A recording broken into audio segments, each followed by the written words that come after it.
everyone, welcome back. I'm your host Owen Smith with What's the Word. Today I'm joined by Kiara Bean. Thank you, Kiara, for taking your time out of your day to join me for this episode. Thank you for having me, Owen. So, tell me a little bit about yourself. Well, my name is Kiara Bean. I graduated in 2023 with a degree in forensic accounting and minors in psychology and security and intelligence studies. Then I managed to get a job in San Diego, California, where I get to work with a forensic accounting firm. Heck yeah, that sounds super cool. How's San Diego this time of year? Well, we're actually having really nice weather this week. It's like 80 degrees, which never happens. Yeah, it's like 70 here right now. It's 2 days though, and it's back to 50s. Hey, at least it's not snowing. Snowing and ice. That was my experience. Don't like the snow? No, that's why I came back to California. Don't like the snow, don't like the ice. Fair enough. We're very different. I'm from SoCal myself, and I hate Oh, I hate okay. the heat. Give me all the snow. Oh, geez, no. Oh, that's funny. Well, yeah. What is your favorite memory here at Riddle of your time here? I would say the classes, honestly, I had some really fun, crazy professors. And like I say crazy in a good way. Like my 8 a.m. classes with Dr. Bloom, he used to be a forensic psychology professor. He had some insane stories. Or Professor Henner, I'm not sure if he still teaches there, but he taught the law classes. I would have him at 7:45 in the morning. It definitely made it worth it to get up and like go down to classes at 7:45 in the morning when it was freezing cold, but listening to him talk was just like amazing, the stories he told. Loved that. Dang, that is so cool. Making the motivation for someone to get up for a 7:45 class, and you saying that and wanting to go and be like, yeah, I can't wait for his class today. Holy crap, I don't think I've ever had one of those.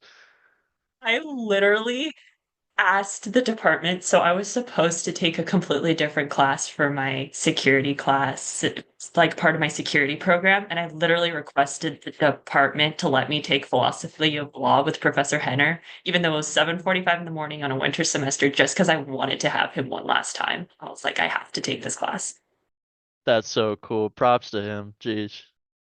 So, what is your favorite part about your job, your current job, and what does a day to day in the life kind of look like, your day to day? My day to day is not consistent at all. So, as a forensic accounting associate, I work to support litigation processes. So, on any given point in time, I can be dealing with a huge divorce case, like a multi-million dollar divorce case. I can be dealing with a multi-million dollar fraud. I can be dealing with a civil dispute, damages. Like today, I literally spent all of my time doing like a huge tracing analysis for a case because we're trying to like determine how much money husband was spending so he can pay back his wife. Yesterday, I was dealing with some money on a money laundering case because somebody decided to do like $1.3 million worth of PPE fraud and thought the IRS wouldn't catch them. Like, probably they will. So my days really aren't consistent, which is something that I do actually like because it's not like monotonous day to day, the same thing. Every single day I go into the office and I'm like, hey, what's new? And I get to do like all these different types of analyses and see how people can be creative with their money, which is always interesting. I call it creative accounting. But yeah, it's a fun job. That keeps her on her toes. Creative accounting, that's super cool, actually. Oh yeah. I've never heard that term before. So with that, how do you tie writing in? Lots of just reports or Yeah, so essentially, anytime we've completed an analysis, whether it's going to court, if it's going to mediation, if we're just giving it to the client, we have to up a report. So we have to write a report describing, hey, this is the background of our analysis, this is why we did it, and then explain what we did in layman's terms, because a lot of times this is going to go before a jury or it's going to go before a lawyer who does not understand accounting. So we have to be able to explain what our spreadsheets say in like actual words that people can understand. And that can be pretty challenging sometimes because it's like you want to use this like accounting term that you know what it means, and then you're like, wait a second, step back. This pilot or this lawyer, this engineer probably won't know what that means. And so I've written a lot of reports, mostly for like damages or family law cases that are going out to like the lawyers and have to be like, okay, how would I present this to like my engineering friends or my psychology friends who have no idea about accounting whatsoever? A question about that. Was there ever a point where your friends from back here in Embry-Riddle, you're like, hey, can you like go over this? Or if I don't know if there's you can't do that with what you're talking about, but just to make sure it's understandable.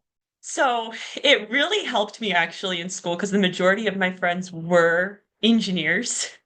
And so they didn't understand accounting. So, and many times when I was talking about like my homework or whatever, they'd be like, hey, what does this mean? So now in my job, I can sort of take that skill set that I developed over 4 years in college and be like, hey, okay, how would I reword this if I was explaining this to my AE friend or my ME friend? And so sometimes I will talk with like my friends about cases and stuff because some of them aren't confidential, some of them are. Um, so as long as I'm not giving away like information about who the actual client is, it's pretty okay. So sometimes I'll run it by them and they'll stop me and they'll be like, hey, what does this term mean? Or hey, how did this analysis work? Which I think is super helpful for me because I can take that back to the manager who may not have that kind of same experience and be like, hey, we should rephrase this entire paragraph because I was talking to this and this person who's not an accountant and they had these questions. Gosh, that makes super like ton of sense actually. And I think that'll tie in really well with the next question I have for you is what similarities and differences are there between the writing at you did at Embry-Riddle in like classes or projects to the writing you're doing currently in the workplace? I think the major similarity is that there is a structure. Like at Embry-Riddle, we're taught, APA format, MLA format, whatever formatting you're using, and you're supposed to follow that specific structure to format your report or your essay or whatever you're writing. In my job, it's sort of the same way in that there's a certain way we have to present things depending on if it's going to the court or if it's going to a mediation, if it's just going to the lawyer, there's a certain structure we have to follow. Outside of that, I don't think there are many similarities. Like, for example, when I'm writing damages reports, we do have to do like research and stuff, but I don't really use like APA citation or MLA citations. Like, we literally just plop the link into a references thing. Like, we'll have 3 pages of just a bunch of URL links. That's essentially our citations. It's great. But it definitely helped when I was at school that I had to like learn that research process. I had to learn that structure because then you come into the workplace and you're like learning you're already used to a certain structure. I will say though that taking SIS classes, I had to take several communications classes with Professor Avery. And writing intel briefs was very similar to writing reports for damages cases. You would not think it's similar at all, but Professor Avery will drill into you. You will be concise. You will be concise. You will fit your essay on, that 1 page. And that's super helpful when you're writing damages reports because our manager specifically hates all of that like fluff around. Like if you can say it in 3 words, you better say it in 3 words. So it super helped me coming into it. And I was able to like write his reports spot on almost from the beginning because I was like, well, I'll just write an essay for Professor Avery. And it was basically the same thing, conciseness. I loved it. So like using active voice, using just getting a one pager and Active voice, no fluff, no introductions. Just say it. perfect. Now my next question is like, what do you wish you would have known before leaving Embry-Riddle and transitioning into the workplace? I think going into school, I was very much of the mentality that, oh, I'll go into school, I'll get my, 4 years of college, and I'll be perfectly 100% prepared for my job. Like, I will 100% know everything that I need to know, or like a good 80, 90% of it. And then I graduated from school. Like, I did really, really well in school. Like, I had a 4.0 and everything coming out. And I was like, I will be prepared. I am so ready for this. I got into the workforce and like after the first month, I was like, I don't know what I was doing for 4 years. I feel like I know nothing. And it felt like for a second, I really felt like, what did I do for 4 years? So I think going into it is very much realizing that you went to school and you did learn some foundational things, And I'm starting to see that now. But like that first month, 2 months, do not get onto the job expecting to know like every single little thing. The whole point of school is to like give you the foundational, but more to teach you how to balance work and school, time management, critical thinking skills, learning how to write structured essays. Don't expect that you're going to know everything going into the job because you probably won't. Don't be like discouraged by that. Take all the training you can. I think that that's just like the biggest thing. Yeah, it's completely understandable. Shoot, too many people I know are exactly like that, and I keep getting told myself, start thinking about this now, because like in your situation, you get in and it's like, what's going on? What's going on? I've been doing stuff for 4 years to prepare me, and it's just like a little different. And it was pretty crazy because like all the classes that I had taken at school were all like security based, law enforcement based. Like I never touched family law or, damages cases, IP cases. So coming in, I was like, yeah, I know how to deal. I knew how to deal with the cases that we get from like the federal FBI, the IRS, like all the money laundering cases. I knew those. And then I got on and I was like, oh, family law, income available for support. Like, what? Yeah, it sounds like a slight difference, but it's still great to hear that you're using a lot of what you learned, and even though the family law may not directly have been taught, I'm sure there's things like we talked about, there's things that translated into helping you, maybe not completely, but just bits and pieces. Like the super clear writing and active voice and all that. But yeah, we like to do one closing question with our interviews, and that's what advice do you have for students currently at Embry-Riddle, such as myself?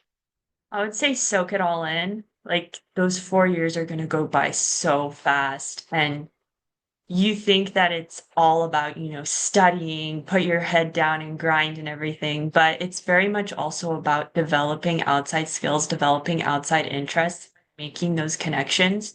Like, do not overestimate the power of being part of a club or an organization, being a part of like a job or even volunteering. Like I worked all through school and I feel like that helped me a lot.